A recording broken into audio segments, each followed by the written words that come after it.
voit ici, à travers cet hommage, apparaît l'idée d'une équipe qui a travaillé ensemble pendant toute cette période. À partir de l'introduction, page 7, on se retrouve au cœur de la pratique diplomatique. Tout est présenté de façon chronologique. Cette méthodologie permet de mieux suivre les différentes étapes suivies par la Côte d'Ivoire pour intégrer le cercle fermé du Conseil de sécurité et le rôle que notre pays a pu y jouer. Page 9. Les auteurs nous apprennent que chaque pays membre a l'obligation d'imprimer sa marque lors de ses 2 mandats au sein du Conseil de sécurité.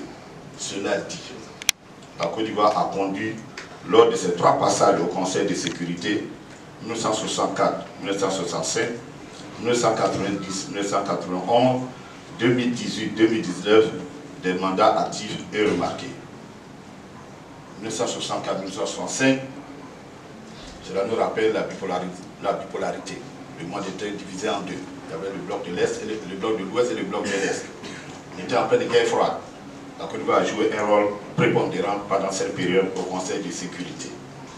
1990-1991, c'est la chute du système communiste.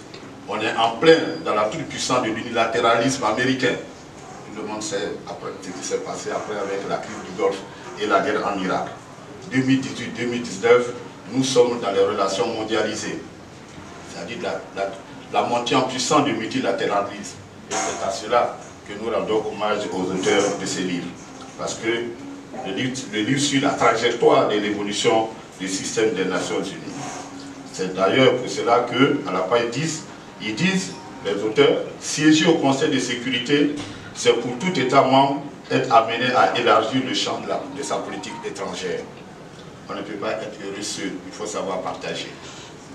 Mieux, à la fin de l'introduction, et c'est cela le mérite des auteurs, et c'est d'ailleurs ce qui donne un caractère pédagogique à cet ouvrage, celui veut constituer un passage de relais vers les générations futures qui y trouveront une source d'inspiration et l'information nécessaire à leur pratique diplomatique le jour où la Côte d'Ivoire sera à nouveau élue à un poste de membre permanent du Conseil de sécurité. Page 12. Le livre, écrit par le ministre Aristide Diédié et Alexandra Novozolov, comprend 4 chapitres. 4 chapitres qui méritent d'être lus en détail, mais nous essaierons de vous donner les meilleures séquences de ces 4 chapitres. Prenons le chapitre 1, les mandats de la Côte d'Ivoire au Conseil de sécurité, quelques chiffres et éléments de contexte. D'entrée de jeu, le chapitre rappelle les conditions de l'admission de la Côte d'Ivoire aux Nations Unies. Et cela est pédagogique. En effet, beaucoup d'Ivoiriens l'ignorent, mais ça a été très rapide.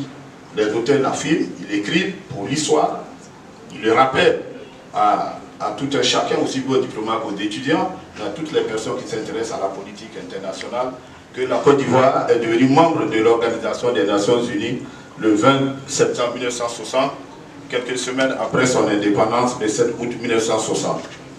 C'est la résolution 150 du Conseil de sécurité du 23 août 1960, adoptée à l'unanimité, qui fait de la Côte d'Ivoire un membre à part entière de l'Organisation des Nations Unies. On trouvera cela à la page 13. Prenons les activités pendant les 3 mandats. Le mandat de 1964-1965, on appellera ce mandat l'ère Michel Aswan, page 19. Le mandat 1990-1991, l'ère Essi Amara, Jean-Jacques Bichou. Vous trouverez également cela très bien détaillé.